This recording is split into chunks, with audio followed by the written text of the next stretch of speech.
ഈ മഹാകുംഭമേള നടത്താൻ വേണ്ടി ആനന്ദവന സ്വാമി എത്രമാത്രം ബുദ്ധിമുട്ടാണ് അനുഭവിച്ചത്. ഒരു സർക്കാർ സംവിധാനത്തിന്റെയും അനുകൂല നിലപാടില്ല. കേരളത്തിലെ ഇടതുമുന്നണിയുടെയോ വലതുമുന്നണിയുടെയോ ഒരു ഒറ്റ നേതാക്കന്മാർ പോലും തിരിഞ്ഞു നോക്കിയിട്ടില്ല.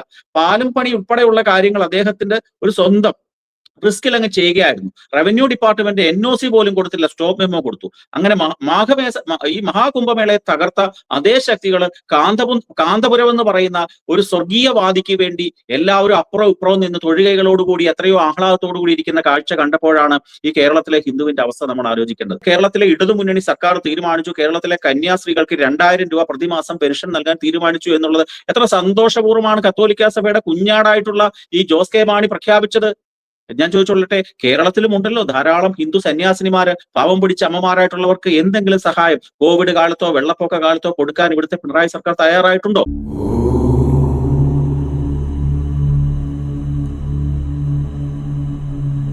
നമസ്കാരം, ഞാൻ ലക്ഷ്മി കാണത്ത്. ഇന്ന് നമ്മളോടൊപ്പം ഉള്ളത് വിശ്വ ഹിന്ദു പരിഷത്തിന്റെ കേരളത്തിലെ ജനറൽ സെക്രട്ടറി ആയിട്ടുള്ള ആദരണീയനായിട്ടുള്ള അഡ്വക്കേറ്റ് അനിൽ വിളയിൽജിയാണ്. സ്വാഗതം അനിൽ വിളയിൽജി. അങ്ങയോട് ഒരുപാട് ചോദ്യങ്ങൾ ചോദിക്കാനുണ്ട്, എങ്കിലും അങ്ങ് വളരെ തിരക്കുള്ള വ്യക്തി ആയതുകൊണ്ട് ചുരുക്കം ചോദ്യങ്ങളിൽ നമ്മുടെ സംശയ നിവാരണം പ്രതീക്ഷിക്കുകയാണ്. ആദ്യമായിട്ട് ചോദിക്കാനുള്ളത്, കേരളത്തിൽ പലരും പറഞ്ഞു ഇതെല്ലാം വടക്കേ ഇന്ത്യയിൽ മാത്രമേ ആളുണ്ടാവുകയുള്ളൂ കുംഭമേളയ്ക്ക് എന്ന്. നേരെ വിപരീത കാഴ്ചയാണ് നമ്മളിപ്പോ കാണുന്നത്. മലപ്പുറത്ത് നാവാമുകുന്ദന്റെ മണ്ണില് ജനസാഗരമാണ് ഈ കാണുന്നത്. എന്താണ് അങ്ങേക്ക് അതിനെക്കുറിച്ച് പറയാനുള്ളത്? കേരളത്തിലെ ഹിന്ദുത്വത്തിന്റെ ഒരു നവോത്ഥാനം ഉണ്ടാക്കുന്ന ഒരു സംഭവമാണ് നാവാമുകുന്ദന്റെ സന്നിധിയിൽ നടക്കുന്ന കേരള കുംഭമേള എന്ന് പറയുന്നത്. നമ്മൾ ആ കുംഭമേളയുടെ വിജയത്തിനേക്കാൾ കൂടുതൽ ചർച്ച ചെയ്യേണ്ട മറ്റു ചില വിഷയങ്ങളുണ്ട്. നമ്മൾ വളരെ സീരിയസ് ആയ ചില കാര്യങ്ങളെ പറ്റി ചർച്ച ചെയ്യാതെ നമുക്ക് മുമ്പോട്ട് പോകാൻ സാധിക്കില്ല എന്നുള്ളൊരു അവസ്ഥയിലാണ് കേരളത്തിലെ കാര്യങ്ങൾ. ലോകത്തിൽ ഏറ്റവും അധികം അവഗണനയും അപമാനവും ഇരട്ട നീതിയും അനുഭവിക്കുന്ന ഹിന്ദുക്കൾ വസിക്കുന്ന ഭൂപ്രദേശത്തിന്റെ പേരെന്ത് എന്ന് ചോദിച്ചാൽ അതിന്റെ ഉത്തരം ഈ കൊച്ചു കേരളമാണെന്ന് വളരെ വ്യക്തമാണ്. ഈ ചോദ്യത്തിൽ തന്നെയുള്ള സംഭവം നമ്മൾ നോക്കുമ്പോൾ ഹിന്ദുവിന്റെ ആചാരാനുഷ്ഠാനങ്ങൾക്കും അല്ലെ ഹിന്ദു മതവുമായി ബന്ധപ്പെട്ട കാര്യങ്ങൾക്ക് ഒരു നീതിയും ഇതര മതവിഭാഗങ്ങളുടെ സംഭവങ്ങൾക്കും മറ്റൊരു നീതിയും എന്നുള്ളത് എല്ലാ മേഖലയിലും കാണാൻ സാധിക്കുന്നു എന്നുള്ളതാണ് ഏറ്റവും പ്രകടമായിട്ടുള്ള ഒരു സാഹചര്യം. ഈ ചോദിച്ച ചോദ്യത്തിന് തന്നെ ഉത്തരം നമ്മൾ പറയേണ്ടതുണ്ട്. നമ്മൾ കഴിഞ്ഞ ഈ ജനുവരി മാസം എനിക്ക് തോന്നുന്നു 2-ാം തീയതി തൊട്ട് 16-ാം തീയതി വരെ കേരള മുസ്ലിം ജമാഅത്തിന്റെ കാന്തപുരത്തിന്റെ നേതൃത്വത്തില് വടക്കേ അറ്റം തൊട്ട് തെക്കേ അറ്റം തിരുവനന്തപുരത്ത് പുത്തരിക്കണ്ടം വരെ ഒരു വളരെ വലിയ ഒരു ജാഥ സംഘടിപ്പിക്കുകയുണ്ടായി. ജമാഅത്തിന്റെ ഒരു യാത്രയായിരുന്നു. വളരെ ആൾബാഹുല്യം കൊണ്ടൊക്കെ വളരെ വലിയൊരു സംഭവമായിരുന്നു. അത് ഇസ്ലാം മതത്തിലെ ഒരു വിഭാഗത്തിന്റെ അല്ലെ ഇസ്ലാമിന്റെ തന്നെ വിഭാഗത്തിനൊന്നും മാറ്റേണ്ട ഇസ്ലാമിന്റെ പ്രധാനപ്പെട്ട ഒരു പരിപാടിയായിരുന്നു അത് നമ്മൾ ശ്രദ്ധിക്കുമ്പോൾ അത് വടക്കേ അറ്റത്ത് ഉദ്ഘാടനം ചെയ്തത് ജോൺ ബ്രിട്ടാസ് എന്ന് പറയുന്ന രാജ്യസഭ MP ആയി. ജോൺ ബ്രിട്ടാസിനെ സംബന്ധിച്ച് പറയുമ്പോൾ അദ്ദേഹത്തിനെ പറ്റി പറയുമ്പോഴും ഇരട്ട നീതിയെ പറ്റി നമ്മൾ സംസാരിക്കാൻ ബാധ്യസ്ഥരാണ്. കഴിഞ്ഞ കുറെ കാലത്തിന് മുമ്പ് നമ്മൾ ശ്രദ്ധിക്കേണ്ടത് കേരളത്തിലെ നഷ്ടത്തിലോടുന്ന ചാനലുകളിൽ ഒന്നാണ് കൈരളി TV എന്ന് പറയുന്നത്. ഇന്നും ലാഭമായിട്ടില്ല, ഭരണത്തിന്റെ പിന്തുണയൊക്കെ ഉണ്ടെങ്കിലും ഇന്നും ലാഭത്തിലാവാത്ത ചാനലാണ് കൈരളി. ഈ നഷ്ടത്തിലോടുന്ന കൈരളി ചാനലില് അന്നത്തെ അതിന്റെ മേധാവിയായിരുന്ന ജോൺ ബ്രിട്ടാസിനെ പ്ലെയിൻ ടിക്കറ്റ് എടുത്തു കൊടുത്ത് അമേരിക്കയിൽ വിട്ട് അവിടുത്തെ ഒരു സ്ത്രീയെ ഒരു ഇന്റർവ്യൂ ചെയ്തു. എന്തിനായിരുന്നു അതിന്റെ ലക്ഷ്യം? അമേരിക്കയിൽ പോയി ഒരു സ്ത്രീയെ ഇന്റർവ്യൂ ചെയ്തതിന്റെ പ്രധാനപ്പെട്ട ലക്ഷ്യം മാതാ അമൃതാനന്ദമയി എന്ന് പറയുന്ന ലോക ആരാധ്യയായിട്ടുള്ള ഒരു അമ്മയെ അപമാനിക്കാൻ വേണ്ടിയുള്ള ഒരു ഇന്റർവ്യൂ ആയിരുന്നു ഈ ജോൺ ബ്രിട്ടാസ് അമേരിക്കയിൽ പോയി എടുത്തുകൊണ്ടുവന്ന് കൈരളി TV 2-ഓ 3-ഓ ഭാഗമായി സംപ്രേഷണം ചെയ്തതെന്ന് ഓർക്കുമ്പോൾ ഹിന്ദുവിനെ അപമാനിക്കുക എന്നുള്ള ലക്ഷ്യം തന്നെയായിരുന്നു. അതേ ജോൺ ബ്രിട്ടാസ് തന്നെയാണ് കഴിഞ്ഞ 2-3 മാസങ്ങൾക്ക് മുമ്പ് ഛത്തീസ്ഗഡിലെ നിർബന്ധിത മതപരിവർത്തനത്തിന് പോയ മലയാളികളായ കന്യാസ്ത്രീകളെ മോചിപ്പിക്കാനും അവരെ ജയിലിൽ നിന്നിറങ്ങിയപ്പോൾ ആശ്ലേഷിക്കാനും മുൻപന്തിയിൽ നിന്നിരുന്ന വ്യക്തി ഈ ജോൺ ബ്രിട്ടാസ് ആയിരുന്നു. ഈ ജോൺ ബ്രിട്ടാസിന് അന്നേരം ഹിന്ദുവിന്റെ കാര്യത്തിൽ ഒരു നീതിയും ക്രൈസ്തവരുടെ കാര്യത്തിലും മുസ്ലിങ്ങളുടെ കാര്യത്തിലും മറ്റൊരു നീതി എന്നുള്ള ഒരു പ്രധാനപ്പെട്ട സംഭവമുണ്ട്. അതവിടെ നിൽക്കട്ടെ. ഈ കാന്തപുരത്തിന്റെ യാത്ര തിരുവനന്തപുരത്ത് സമാപിച്ചല്ലോ. പുത്തരിക്കണ്ടം മൈതാനിയിലായി യാത്ര സമാപിച്ച ദിവസം ഈ കാന്തപുരത്തിന്റെ അപ്പുറവും ഇടതുവശത്തിരുന്ന ഇടതുമുന്നണിയുടെ നേതാവായിരുന്ന കേരള മുഖ്യമന്ത്രി പിണറായി വിജയനും വലതുവശത്തിരുന്ന വലതുമുന്നണിയുടെ നേതാവായിരുന്ന VD സതീശനുമായിരുന്നു. ഈ രണ്ട് വ്യക്തികൾ അവരെ സംബന്ധിച്ചിടത്തോളം ഇസ്ലാമിന്റെ ഏത് പരിപാടിയാണെങ്കിലും അവർക്ക് മതേതരത്വത്തിന്റെ മുഖം മൂടി അണിഞ്ഞുകൊണ്ട് അവിടെ ചെല്ലുകയും അതിൽ പങ്കെടുക്കുകയും ചെയ്യുന്നു. പക്ഷെ ഈ നാവാമുകുന്ദന്റെ സന്നിധിയിൽ 275 വർഷങ്ങൾക്ക് ശേഷം നടക്കുന്ന ഈ മഹാകുംഭമേള നടത്താൻ വേണ്ടി ആനന്ദവന സ്വാമി എത്രമാത്രം ബുദ്ധിമുട്ടാണ് അനുഭവിച്ചത്. ഒരു സർക്കാർ സംവിധാനത്തിന്റെയും അനുകൂല നിലപാടില്ല.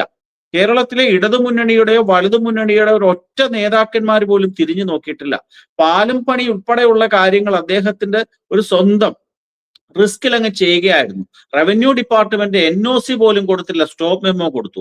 അങ്ങനെ ഈ മഹാകുംഭമേളയെ തകർത്ത അതേ ശക്തികള് കാന്തപുരം എന്ന് പറയുന്ന ഒരു സ്വർഗീയവാദിക്ക് വേണ്ടി എല്ലാവരും അപ്പുറവും ഇപ്പുറവും നിന്ന് തൊഴുകൈകളോടുകൂടി എത്രയോ ആഹ്ലാദത്തോടുകൂടി ഇരിക്കുന്ന കാഴ്ച കണ്ടപ്പോഴാണ് ഈ കേരളത്തിലെ ഹിന്ദുവിന്റെ അവസ്ഥ നമ്മൾ ആലോചിക്കേണ്ടത്. അതേപോലെ സമാനമായ ധാരാളം സാഹചര്യങ്ങളുണ്ട്. നമ്മൾ ശ്രദ്ധിക്കേണ്ടത് കഴിഞ്ഞ ഒരു 7-8 മാസക്കാലം കേരളത്തിലെ അജണ്ടകൾ ഉണ്ടാകുന്ന അല്ലെങ്കിൽ അന്തിചർച്ചകൾ ഉണ്ടാകുന്ന വിഷയങ്ങൾ നോക്കുക. കേരളത്തിന്റെ വികസനമല്ല, കേരളത്തിലെ യുവത്വം മറ്റു രാജ്യങ്ങളിലേക്ക് കുടിയേറുന്നതിനെ പറ്റിയല്ല, കേരളത്തിലെ സ്ത്രീകൾ അനുഭവിക്കുന്ന ബുദ്ധിമുട്ടുകളെ പ്രയാസങ്ങളെ പറ്റി ഒന്നും ആയിരുന്നില്ല. ഓരോരോ വിഷയങ്ങൾ നമ്മൾ നോക്കുക. കഴിഞ്ഞ ഒരു 7-8 മാസം കേരള രാഷ്ട്രീയത്തിലെ ചർച്ചകൾ ഹിന്ദുത്വവുമായി ബന്ധപ്പെട്ട് തന്നെയായിരുന്നു. ഒരു പാദപൂജ വിവാദം നമ്മൾ നോക്കൂ. മാതാവിനും പിതാവിനും ദൈവത്തിന്റെ സ്ഥാനം കൊടുത്തുകൊണ്ടുള്ള ഗുരുവിനെ സങ്കല്പിക്കുന്ന ഒരു പാരമ്പര്യമാണ് ഭാരതത്തിനുള്ളത്. അതിനകത്തെ ഗുരുവിന്റെ പാദമൊന്ന് നമസ്കരിക്കുക എന്നുള്ള നിസ്സാരമായ ഒരു പ്രവൃത്തി ചെയ്തപ്പോൾ ഇവിടുത്തെ SFIക്കാരും DYFIക്കാരും AISFകാരും ഒക്കെ അത്തരത്തിൽ പാദപൂജ നടന്ന വിദ്യാലയങ്ങളെ ആക്രമിക്കാനും ആ വിദ്യാലയങ്ങളിലേക്ക് മാർച്ച് നടത്താനും തയ്യാറായി എന്ന് നമ്മൾ മനസ്സിലാക്കണം. രണ്ടാമത്തെ വിഷയം നോക്കൂ. കേരളത്തിന്റെ ആരാധനായിട്ടുള്ള ഗവർണർ രാജ്ഭവനിൽ ഭാരതാംബയുടെ ഒരു ചിത്രം പ്രദർശിപ്പിച്ചു എന്നുള്ള കാരണത്താൽ എത്ര ദിവസത്തെ ചർച്ചയായിരുന്നു കേരളത്തിൽ നടന്നത്. വന്ദേ ഭാരത് ട്രെയിൻ ഉദ്ഘാടന ദിവസം എളമക്കര സരസ്വതി വിദ്യാലയത്തിലെ കുട്ടികൾ അതിനകത്തൊരു ഗണഗീതം ആലപിച്ചതിനെ പറ്റി എത്ര ദിവസത്തെ ചർച്ചയായിരുന്നു, എത്ര മോശമായ പരാമർശങ്ങളാണ് നടന്നത്. മുതുവിലാക്കാട് എന്ന് പറയുന്ന സ്ഥലത്ത് ഓണത്തിന് സിന്ദൂർ എന്ന പേരിൽ ഒരു അത്തപ്പൂക്കളം ഇട്ടു എന്ന് പറഞ്ഞുകൊണ്ട് എത്രമാത്രം പ്രശ്നങ്ങളാണ് ഉണ്ടാക്കിയത്. ഇതെല്ലാം ഹിന്ദുവുമായി ബന്ധപ്പെട്ട വിഷയങ്ങളാണ്. അടുത്ത കാലത്ത് തന്നെ ലോട്ടറി ടിക്കറ്റ് നമ്മൾ ശ്രദ്ധിക്കണം. കേരളത്തിലെ കേരളത്തിലെ നിന്നുള്ള ലോകമെമ്പാടുമുള്ള ഹിന്ദുക്കളെ അപമാനിക്കത്തക്ക രീതിയിൽ ഒരു ലോട്ടറി ടിക്കറ്റ് അച്ചടിച്ച് വിതരണം ചെയ്തു. അതിനെപ്പറ്റി കുറച്ച് ആൾക്കാർ മാത്രമാണ് എതിർ ശബ്ദം ഉയർത്തിയത്. കേരളത്തിലെ ആരും എതിർത്തില്ല. അതേ സമയത്ത് തന്നെ കൊച്ചി ബിനാലയില് യേശുക്രിസ്തുവിന്റെ അന്ത്യ അത്താഴം എന്ന് പറയുന്ന ഒരു സംഭവം ഒരുക്കിയപ്പോൾ തെറ്റുണ്ടെന്ന് അല്ലെങ്കിൽ അത് മോശമാണെന്ന് മനസ്സിലാക്കിയപ്പോൾ അതേ രാത്രി അത് എടുത്തു മാറ്റി.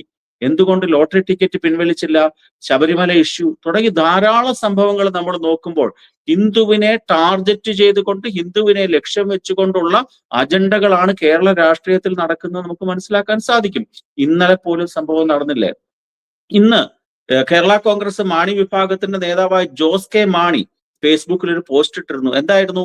ഇന്നലെ കേരളത്തിലെ ഇടതുമുന്നണി സർക്കാർ തീരുമാനിച്ചു കേരളത്തിലെ കന്യാസ്ത്രീകൾക്ക് 2000 രൂപ പ്രതിമാസം പെൻഷൻ നൽകാൻ തീരുമാനിച്ചു എന്നുള്ളത്. എത്ര സന്തോഷപൂർവ്വമാണ് കത്തോലിക്ക സഭയുടെ കുഞ്ഞാടായിട്ടുള്ള ഈ ജോസ് കെ മാണി പ്രഖ്യാപിച്ചത്. ഞാൻ ചോദിച്ചോളട്ടെ, കേരളത്തിലും ഉണ്ടല്ലോ ധാരാളം ഹിന്ദു സന്യാസിനിമാര്, പാവം പിടിച്ച അമ്മമാരായിട്ടുള്ളവർക്ക് എന്തെങ്കിലും സഹായം കോവിഡ് കാലത്തോ വെള്ളപ്പൊക്ക കാലത്തോ കൊടുക്കാൻ ഇവിടുത്തെ പിണറായി സർക്കാർ തയ്യാറായിട്ടുണ്ടോ? തയ്യാറായിട്ടില്ല എന്നുള്ളതാണ് വാസ്തവം. അന്നേരം അവിടെ ഒരു നീതി, ക്രൈസ്തവ കന്യാസ്ത്രീകൾക്ക് മറ്റൊരു നീതി. മതമാണ് എനിക്ക് വലുതെന്ന് എപ്പോഴും തുടർന്ന് പ്രസംഗിക്കുന്ന KM ഷാജി, അതുപോലെ തന്നെ ഇപ്പൊ വിശ്വ ഹിന്ദു പക്ഷത്തിന്റെ BJPയുടെ ഒരു നേതാവ് ഇവിടുത്തെ ഹിന്ദുത്വം മാത്രം മതി, ബാക്കി എല്ലാവരും ഇവിടുന്ന് പോകണമെന്നൊന്ന് പ്രസംഗിച്ചാൽ ഇവിടെ എന്തായിരിക്കും പുലിവാലുണ്ടാകുന്നത്? ഇവിടെ എല്ലാം അടിച്ചു തകർക്കില്ലേ? ആ ഒരു സാഹചര്യം. അങ്ങനെ ധാരാളം ഉദാഹരണങ്ങളുണ്ട്. ഇനിയൊരു ഉദാഹരണമുണ്ടല്ലോ, നമ്മൾ ശ്രദ്ധിക്കണം. ഈ ശബരിമല ഇഷ്യൂ തന്നെ എടുത്തു നോക്കുക. ശബരിമല ഇഷ്യൂവിനെ സംബന്ധിച്ച് സുപ്രീം കോടതിയുടെ ഒരു പരാമർശം ഉണ്ടായ അതേ ദിവസം തന്നെ കേരളത്തിലെ ഇടതുമുന്നണി സർക്കാർ ഇറങ്ങിത്തിരിക്കുകയാണ്. രാത്രിയുടെ അന്ത്യയാമത്തില് ഈ സ്ത്രീകളെ, യുവതികളെ ശബരിമലയിലേക്ക് തിരികെ കയറ്റാൻ വേണ്ടിയുള്ള ആസൂത്രിതമായ ശ്രമം നടപ്പാക്കാൻ എത്ര താല്പര്യമാണ് പിണറായി സർക്കാർ കാണിച്ചത്. എന്നാൽ കേരളത്തിലെ ക്രൈസ്തവ വിഭാഗങ്ങളുടെ തർക്കം കാരണം ആ പള്ളികൾ പിടിച്ചെടുത്ത് സുപ്രീം കോടതിയുടെ വിധി നടപ്പാക്കണമെന്ന് ഈ കേരള സർക്കാരിനോട് സുപ്രീം കോടതിയും ഹൈക്കോടതിയും ആജ്ഞാപിച്ചിട്ട് കേരളത്തിലെ പോലീസ് നാളിതുവരെയായിട്ടും യാതൊരു സംഭവവും ചെയ്തിട്ടില്ല. അവിടെയാണ് ഇരട്ടത്താപ്പ്. ശബരിമലയുടെ കാര്യത്തിൽ ഒരു നീതിയും ഇതര മതവിഭാഗങ്ങളെ സംബന്ധിച്ചിടത്തോളം മറ്റൊരു നീതിയും നടപ്പാക്കുന്നു എന്നുള്ളിടത്താണ് വളരെ പ്രധാനപ്പെട്ട ഒരു ഗുരുതരമായ പ്രശ്നം കേരള സാഹചര്യത്തിൽ ഉണ്ട് എന്ന് പറഞ്ഞു. ആവിഷ്കാര സ്വാതന്ത്ര്യത്തിന്റെ കാര്യത്തില്, വിദ്യാഭ്യാസത്തിന്റെ കാര്യത്തില്, വിദ്യാഭ്യാസ പാഠ്യപദ്ധതിയില് ഹിന്ദുത്വത്തിനെ പറ്റി പറയുന്നതെല്ലാം അനാചാരമാണ്. പക്ഷെ ബാക്കി മതങ്ങളെ പറ്റി പറയുന്നതെല്ലാം ആചാരം. ആ രീതിയിലേക്ക് കാര്യങ്ങൾ പോകുന്നു. ഒരു ഹിന്ദുവിന്റെ സ്കൂളിൽ ഗണപതി ഹോമം നടത്തി എന്നുള്ള കാരണത്താല് എന്തൊരു പുകിലാണ് കാട്ടിക്കൂട്ടത്. ആ സ്കൂൾ ആക്രമിക്കുന്നു, അതിന്റെ മാനേജരെ പ്രതിയാക്കി കേസെടുക്കുന്നു. പക്ഷെ ഇതര മതക്കാരുടെ പല സ്കൂളുകളിലും, എയ്ഡഡ് സ്കൂളുകളിൽ അവരുടെ ആരാധനാ രീതികളും പ്രാർത്ഥനകളും, കേരളത്തിലെ വിദ്യാഭ്യാസ മന്ത്രിയല്ല, സാംസ്കാരിക മന്ത്രിയായിട്ടുള്ള സജി ചെറിയാൻ ഉൾപ്പെടെയുള്ള ആൾക്കാർ പങ്കെടുത്ത കോട്ടാങ്ങലിലെ ഒരു സ്കൂളിലെ കൂദാശയുടെ ചടങ്ങുണ്ട് ക്രൈസ്തവ പുരോഹിതൻ നടത്തി. അതിനെതിരെ യാതൊരു പ്രശ്നവും ഉണ്ടായില്ല.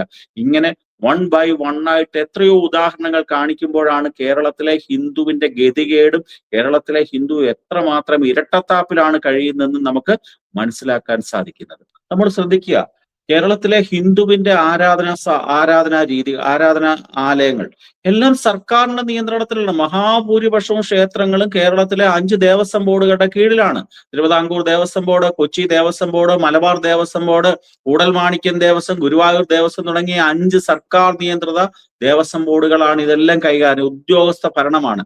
എന്നാൽ എന്തേ കേരളത്തിലെ ക്രൈസ്തവരുടെ ആരാധനാലയങ്ങൾ, കേരളത്തിലെ മുസ്ലിങ്ങളുടെ ആരാധനാലയങ്ങൾ ഒന്നും തന്നെ സർക്കാരിന്റെ നിയന്ത്രണത്തിൽ ഉണ്ടാകുന്നില്ല. കഴിഞ്ഞ ദിവസം തന്നെ പ്രശസ്തമായ കേരളത്തിലെ ക്ഷേത്ര സംരക്ഷണ സമിതിയുടെ ഉടമസ്ഥയിലുള്ള കേരള ഗാന്ധി എന്ന് വിശേഷിപ്പിക്കുന്ന കെ കേളപ്പൻ 1968 എത്രയോ വലിയ പോരാട്ടം നടത്തി അവിടെ ഒരു തളി, കോഴിക്കോട് അങ്ങാടിപ്പുറം തളി മഹാദേവ ക്ഷേത്രം കഴിഞ്ഞ ദിവസം പിടിച്ചെടുക്കാൻ വേണ്ടി കേരള സർക്കാർ ആസൂത്രിതമായ ശ്രമം നടത്തി. ബഹുമാനപ്പെട്ട കേരള ഹൈക്കോടതി ഇന്ന് അതിനെ തടഞ്ഞിരിക്കുകയാണ്, സ്റ്റേ കൊടുത്തിരിക്കുകയാണ്.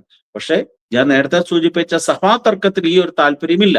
ഇങ്ങനെ ധാരാളം കാര്യങ്ങളില് കേരളത്തിലെ ഹിന്ദു ഇരട്ടത്താപ്പിന്റെ വക്കിലാണ്. കേരളത്തിലെ ഹിന്ദുക്കൾ ഇതൊന്നും ശ്രദ്ധിക്കുന്നില്ല. കേരളത്തിലെ ഇന്നലെ തന്നെ, കഴിഞ്ഞ ദിവസം തന്നെ നമ്മുടെ KC വേണുഗോപാൽ പറഞ്ഞു കേരളത്തിൽ 50% ന്യൂനപക്ഷമാണ്. എന്നുവെച്ചാൽ ഇസ്ലാം വിശ്വാസികളെ പ്ലസ് ക്രിസ്ത്യൻ സമം ഹിന്ദുക്കളെക്കാൾ കൂടുതലാകുന്ന ഒരു കാലഘട്ടമാണ്. ഇത് അപകടകരമായ ഒരു സാഹചര്യമാണ്. കേരളത്തിലെ ഹിന്ദുക്കൾ ഈ സാഹചര്യം തിരിച്ചറിഞ്ഞില്ല എങ്കിൽ ഉണ്ടാകാൻ പോകുന്ന ബുദ്ധിമുട്ടുകൾ വളരെ വലുതാണ്. കുറച്ചാൾക്കാർ തിരിച്ചറിഞ്ഞു തുടങ്ങി എന്നുള്ളത്, സാംസ്കാരിക സ്വത്വം വീണ്ടെടുത്തു തുടങ്ങി എന്നുള്ളതിന്റെ പ്രധാനപ്പെട്ട ചില തെളിവുകളാണ് ഇപ്പോൾ നടക്കുന്ന കുംഭമേള. ഈ കേരളത്തിലെ ജെൻസി ഭജൻ ക്ലബ്ബുകൾ എന്ന് പറയുന്ന ഒരു സങ്കല്പത്തിലേക്ക് മടങ്ങിപ്പോകുന്നു. ഇതൊക്കെ ഉദാത്തമാണ്. കേരളത്തിലെ ഹിന്ദുത്വം ആശയില്ലാതൊന്നും പോകേണ്ട കാര്യമില്ല. പക്ഷെ ഇപ്പോഴും കേരളത്തിലെ ഹിന്ദുക്കൾ ഉറങ്ങുകയാണ്, അല്ലെ ഉറക്കം നടിക്കുകയാണ്. ഇത് രണ്ടും മാറ്റി ഉണർന്നെണീറ്റുകൊണ്ട് മുമ്പോട്ട് വരണം. ഉറക്കം നടിക്കുന്നത് മാറ്റിവെച്ചുകൊണ്ട് മുമ്പോട്ട് വരണം. ഇനിയും നമുക്കിത് അവസാനത്തെ ബസ്സാണ് ഈ വരുന്നത്. ഈ ബസ് കൂടെ പോയാൽ നമ്മുടെ കേരളത്തിലെ ഹിന്ദുവിന് ഒരു ബസ്സും കിട്ടില്ല, ഗതികേടിന്റെ അങ്ങേ അറ്റത്തേക്ക് എത്തിച്ചേരും. ഭയമുളവാക്കുന്ന വാക്കുകളാണ് സത്യത്തിൽ, പക്ഷെ അത് യാഥാർത്ഥ്യവുമാണ്. നമ്മളെ ഈ യാഥാർത്ഥ്യത്തെ നേരിട്ടേ സാധിക്കൂ. അത് തന്നെയാണ് അനിൽജി വ്യക്തമാക്കിയിരിക്കുന്നത്. അനിൽജി, ഒരു കാര്യം ചോദിക്കാനുള്ളത്, അങ്ങ് പറഞ്ഞ ഈ സാഹചര്യത്തിന് ഉത്തരവാദിയായിട്ടുള്ളത് ഹിന്ദുവിന്റെ അപാരമായിട്ടുള്ള ക്ഷമയാണോ? കേരളത്തിലെ ഹിന്ദുവിന്റെ ക്ഷമയെന്ന് മാത്രം നമുക്ക് എങ്ങനെ പറയാൻ സാധിക്കുന്നത്? കേരളത്തിന്റെ ഹിന്ദുവിന്റെ വിശാലമായ ഒരു കാഴ്ചപ്പാടാണിത്. കേരളത്തിലെ ഹിന്ദുക്കൾ വിശ്വസിക്കുന്നത് യഥാർത്ഥ സത്യം രാജാവ് നഗ്നനാണ് എന്ന് വിളിച്ചു പറയാനുള്ള ഒരു കഴിവുകേടുകൾ കേരളത്തിലെ ഹിന്ദുക്കൾക്കുണ്ട്. കേരളത്തിലെ ഹിന്ദുക്കൾക്ക് ഈ യാഥാർത്ഥ്യമെല്ലാം ഉൾക്കൊള്ളുന്നുണ്ട്, അവർക്കിത് അറിയാം.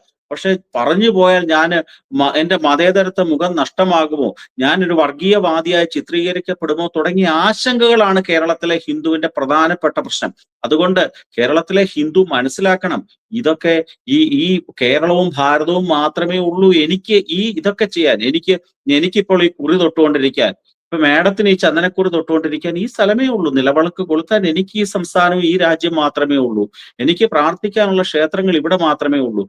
ഞാൻ ഇവിടെ നിന്ന് അഭയാർത്ഥിയായി പോയാൽ എന്നെ സ്വീകരിക്കാൻ മറ്റൊരു ലോകരാജ്യവും ലോകത്തെങ്ങുമേ ഇല്ല എന്നുള്ള ചിന്ത മനസ്സിലാക്കണം. കാരണം അത്ര ഗതികേടിലാണ്.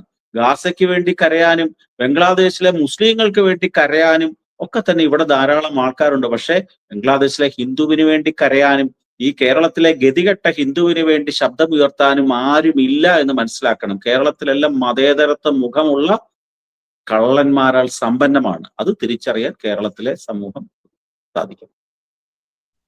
വളരെ വ്യക്തമായിട്ടുള്ള വാക്കുകളാണ്, എൻലൈറ്റനിങ് വേർഡ്സ് എന്ന് പറയുന്ന രീതിയിലാണ് അങ്ങ് അവതരിപ്പിച്ചിരിക്കുന്നത്. അത് ഹിന്ദു സമൂഹത്തിന്റെ കണ്ണു തുറപ്പിക്കട്ടെ എന്ന് മാത്രം ആഗ്രഹിക്കുന്നു.